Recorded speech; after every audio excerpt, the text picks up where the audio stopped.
What's up guys, Heatfireash here, and today I'm bringing you my odd Demon Hunter deck list post-nerf that I actually just got to Legend with on the Wild format. And of course, this deck is still good even after the nerfs. It's still very fast.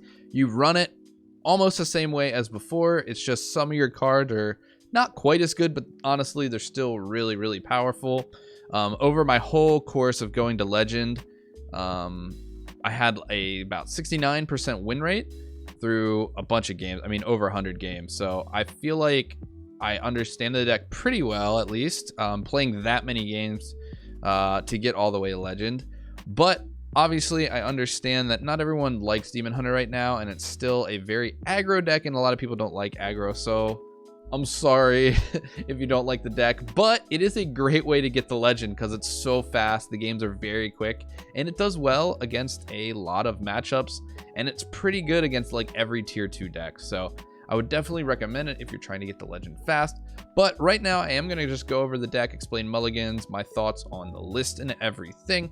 And after that, I will have a game or two just to show you the deck and how it plays. So if you don't care about the deck list or anything, and you just want to watch some games, you know, somewhere on the screen there'll be some timestamps or a timestamp to take you right to the game if you just want to watch that. But for everyone else, we're gonna jump right into the deck list.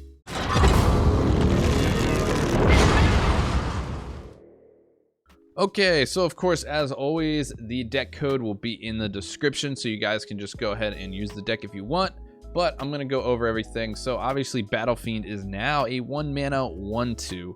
So 1 less attack. It's still very strong. The 2 health is really the most important thing. It's very hard for this to be taken care of turn 1. Yeah, so even though it's pushing 1 less damage, still very good. I think something like Consume Magic is kind of needed in this deck because you can't play with Kayn in this deck. So taunts are a problem. This is kind of your only card to get rid of taunts. Usually your opponent, at least most opponents I play, they don't have many taunts anyway. So if they're just playing 1, a lot of times you can just go ahead and use it to get rid of their taunts. Sigil Runner obviously is going to be a draw card. You definitely want this because this deck it's odd, right? So we're playing Baku. We're getting that upgraded hero power, which is great, but we can't play all our draw cards. So you're missing out on stuff like Spectral Sight. You're missing out on Skull of Gul'dan, which we all know how busted that card is. So you need all the card draw you can get, and basically that's only with the Sigil Runner, so you need it. Mana Burn, this is kind of a new addition that I was not playing initially, but I saw some lists using it, and honestly it's really good in the early turns, making it so your opponent cannot clear your board and everything. You're just pushing damage, and not to mention stuff like Battlefiend and now even Hench-Clan Thug, another new addition I put in. You're just going to be snowballing. And sometimes Mana Burn acts like a mini Loatheb, which is pretty cool, shutting off your opponent's plays. Of course, we're running Southsea Deckhand and Patches package, which obviously Deckhand great on turn 1. Patches, you don't want to draw it, but getting 2 minions out turn 1 is very strong. Not to mention sometimes you can get a little extra burst damage with charge on Deckhand, so great card to have in this deck. We're also going with a little bit of a lifesteal package, which is pretty common in this deck anyway, but Aldrachi Warblades, 2 I-beams, and then also Happy Ghoul, which I got this from Corbett Games. His list was running this Happy Ghoul, and I thought I'd try it out, and honestly, it's not bad. Playing the Warblades on 3 usually is not that great of a play, but getting a free 3/3, yeah, that makes it totally worth it. And also you can combo with I-beam and stuff. So I definitely like the Happy Ghoul right now, especially after the nerfs. Hench-Clan Thug, this is basically what replaced the Albatross. We used to run Albatross previously to take care of those nasty singleton decks like Mage, Priest, that kind of thing. So can't do that anymore because it's now a 4 cost. But Hench-Clan Thug's awesome. It can snowball really easily. Just a great card because we are using our hero power to attack so often. Satyr Overseer, again, similar to Hench-Clan Thug. It's just more wide than tall. 1 Tar Creeper, because this is very good in the mirror, and there's sometimes you have a board, and if your opponent's playing a minion deck, Tar Creeper can just kind of stop them in their tracks. But I think 1's fine, or you could cut it, honestly, but I like with the 1. But against like control decks and stuff, it doesn't really do anything. It pushes no damage, no pressure, so I don't like multiples of it personally.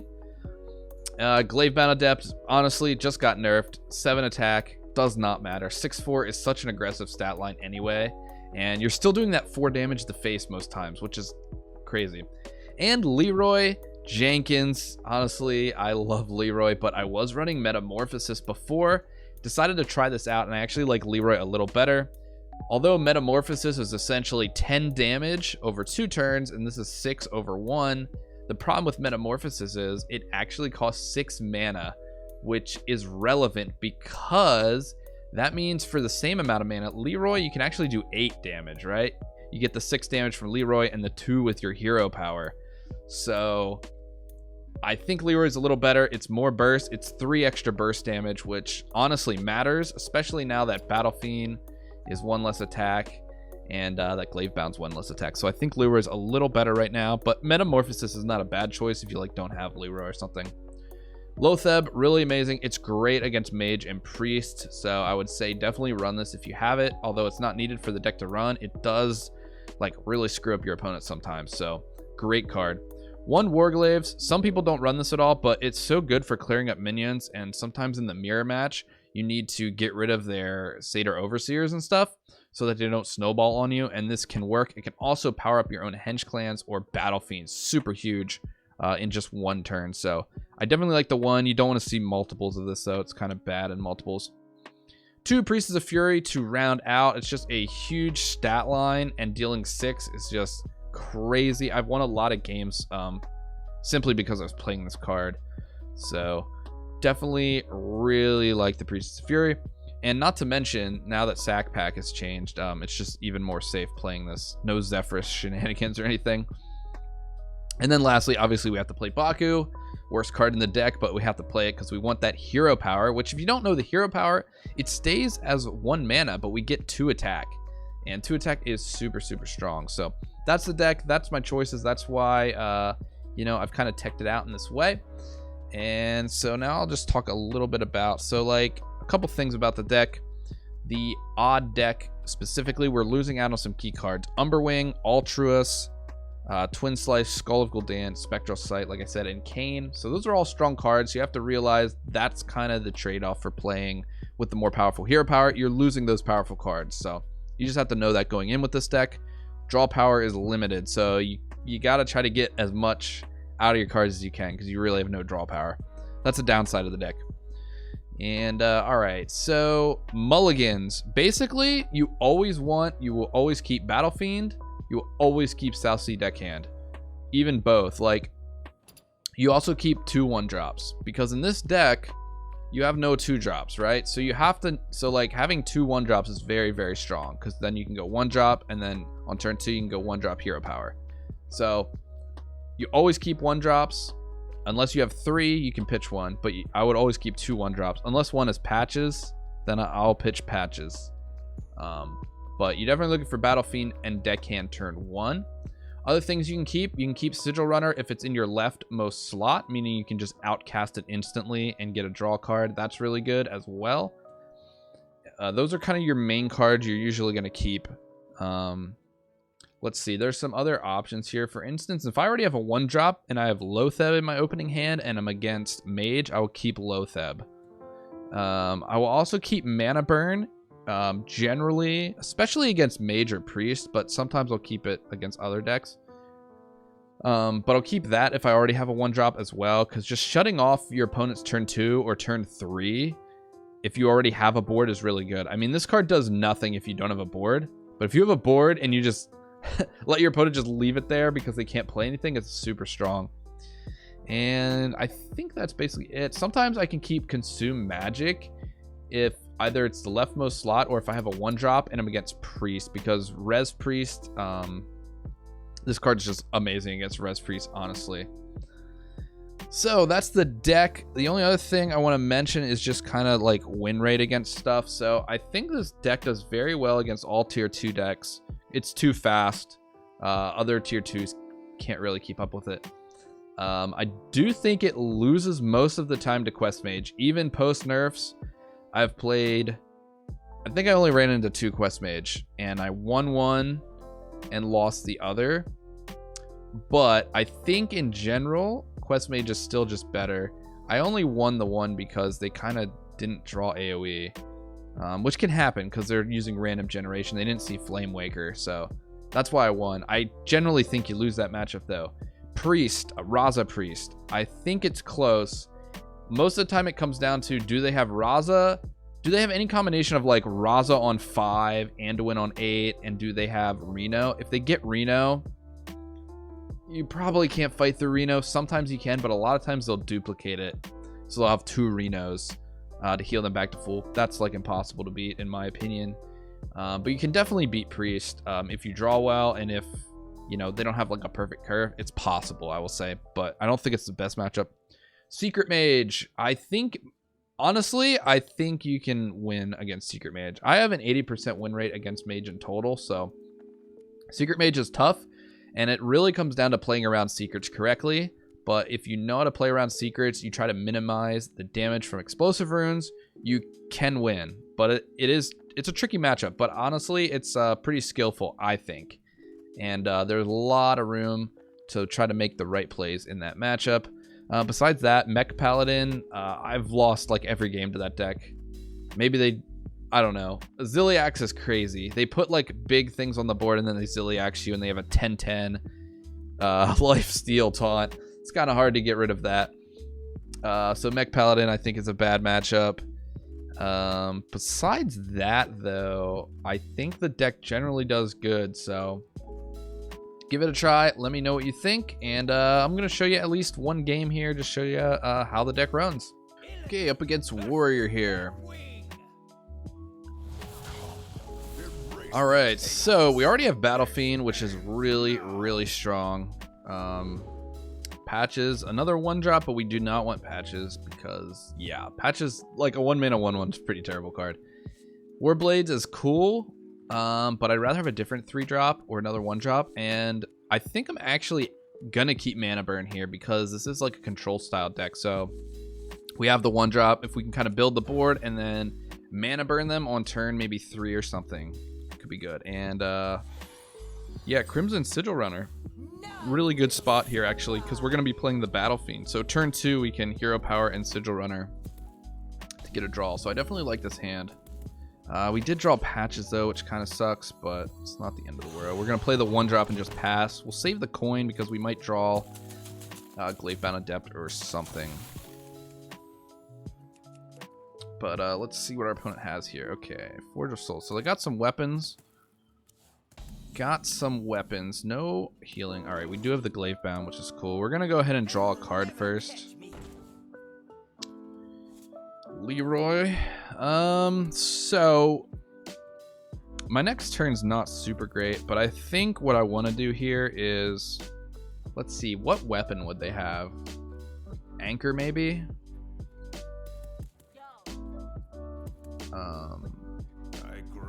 We have the coin, so it's not like they can play out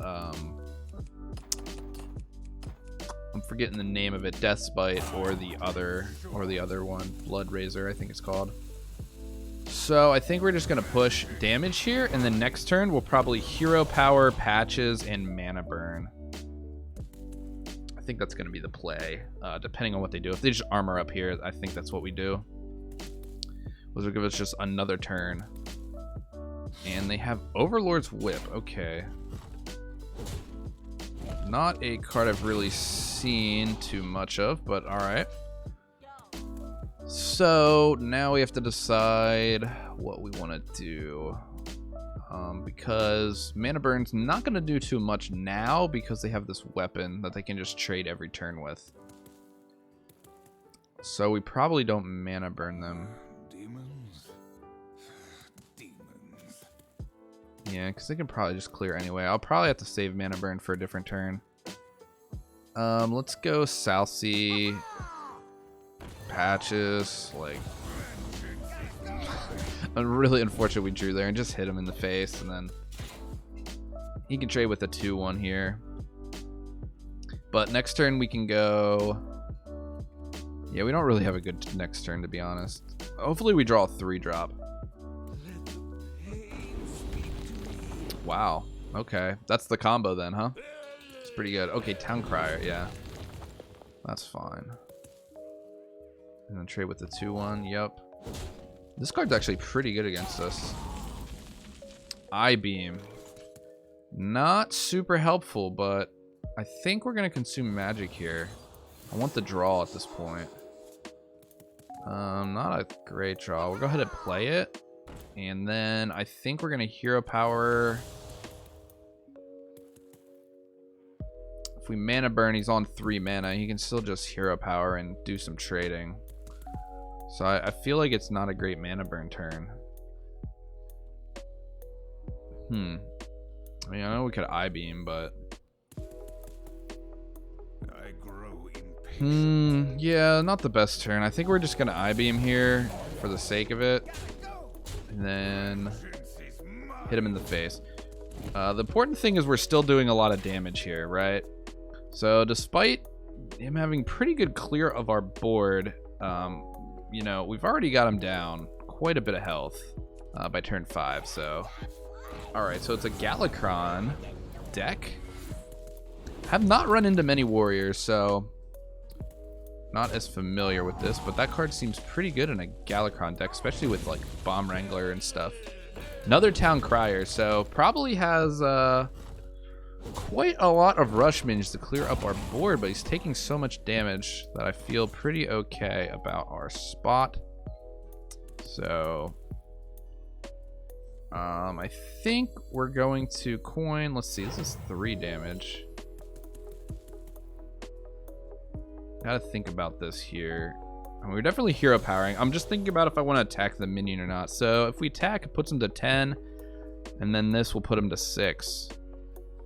So I think we just go face because we can Leeroy plus hero power and kill him next turn through a armor up. So I think we're gonna go with that plan. So hit him in the face. Hit him in the face. Face is the place with this deck.